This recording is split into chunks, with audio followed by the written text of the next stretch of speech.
ये लाल कुट्टी वाला किसानों को एकजुट कर दिया, मेजनी ने युवाओं को एकजुट किया, काबूर ने कूटनीति अपनाया और गैरीवाल्डी ने ये किसानों को एकजुट किया। और 1862 में यही रोम वाला केस हुआ, रोम पर आक्रमण, ठीक है, ये याद रखिएगा। और एक चीज और याद रखिएगा, 71 में एकीकरण संभव किया गैरीवाल्डी ने भी। देखो इटली के एकीकरण में तीनों का बहुत बड़ा योगदान है।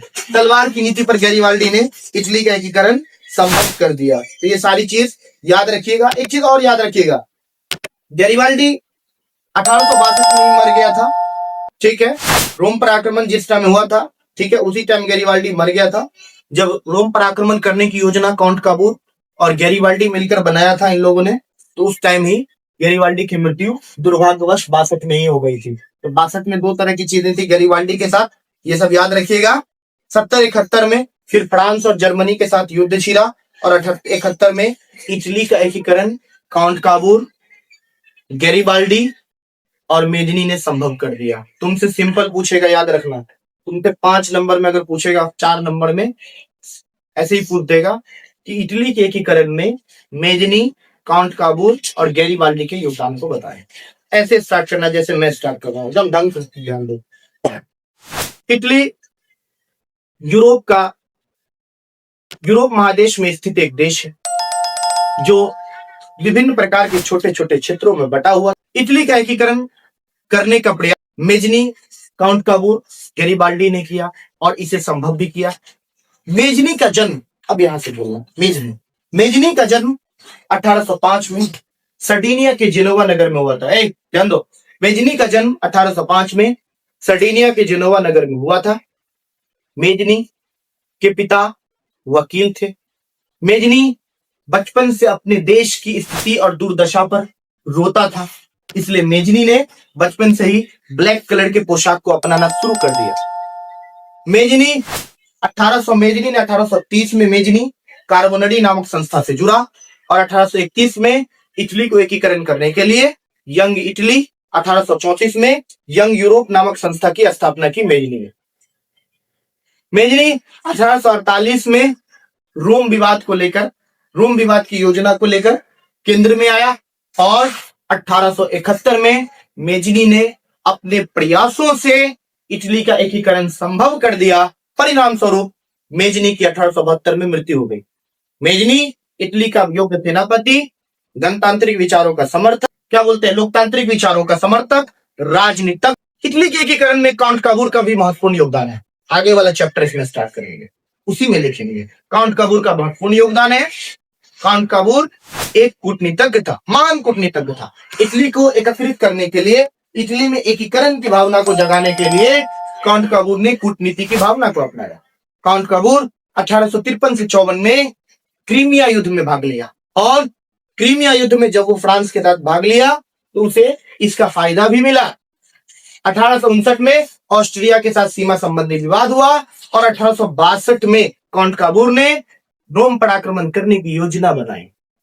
फलतः काउंट काबूर ने अपना प्रधानमंत्री विक्टर इमैनुअल को चुना और काउंट काबूर और विक्टर इमैनुअल ने 1871 में इटली का एकीकरण गैरीवाल्डी के, मेजनी के साथ संभव किया।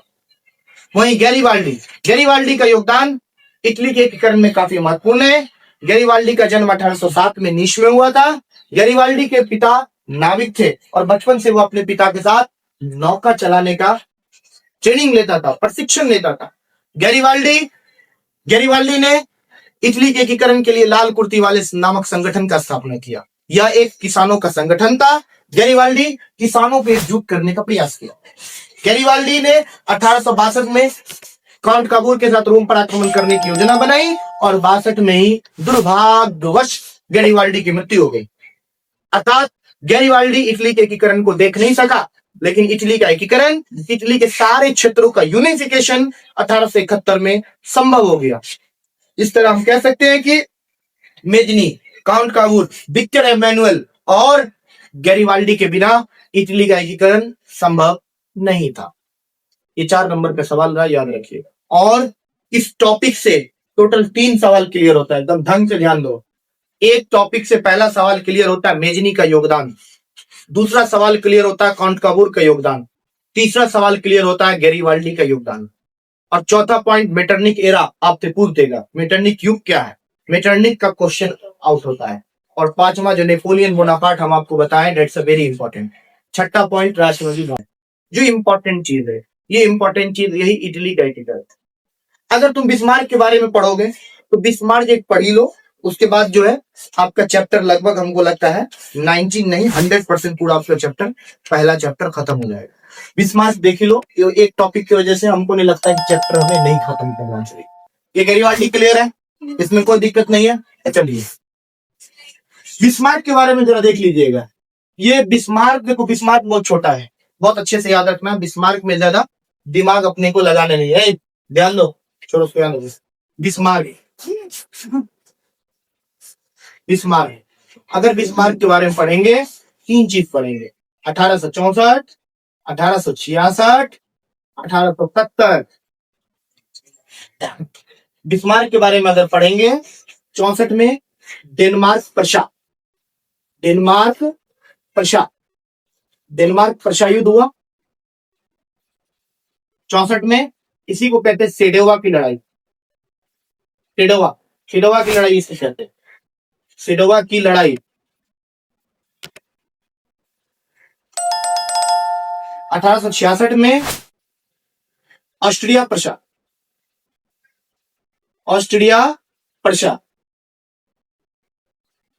इसको कहते हैं सेडोन की लड़ाई, सेडोन, सेडोन की लड़ाई। 1870 में फ्रांस प्रशा। अब ये पर्शिया किसको बोलेंगे भाई, जर्मनी को बोलेंगे। क्या नीति अपनाया बिस्मार्क ने, रक्त एवं लौ, सबसे कठोर नीति, रक्त एवं लौ। कहा कि अगर तुम पर्शिया का एकीकरण नहीं होने दोगे हम तुमसे युद्ध करेंगे, युद्ध करेंगे, रक्त एवं लौ, खून का बदला खून लेकर एकीकरण करेंगे, ब्लड लेकर एकीकरण करेंगे, रक्त एवं लौ। आज तक तलवार की नीति अपनाया गैरीवाल्डी ने, कूटनीति अपनाया। कूटनीति जानते हो क्या होता है, कभी कोई क्वेश्चन नहीं किया कूटनीति क्या होता है। कूटनीति का मतलब हुआ कि दुनिया के अलग अलग देशों से मदद लेकर अपने देश का एकीकरण करना, अपने घर की बात दूसरे देशों तक पहुंचाना, ये कूटनीतिक हो गया, कूटनीति का मामला हो गया। ये अलग अलग देशों से कहा कि तुम प्रेशर बनाओ इटली का एकीकरण करने के लिए। सबसे कठोर नीति ये बिस्मार्क ने अपनाया। बिस्मार्क का नाम था अंटोवियन बिस्मार्क। बिस्मार्क का जन्म जर्मनी में ही हुआ था। बिस्मार्क, बिस्मार्क ने जर्मनी के एकीकरण करने के लिए रक्त एवं लौ की नीति अपनाया।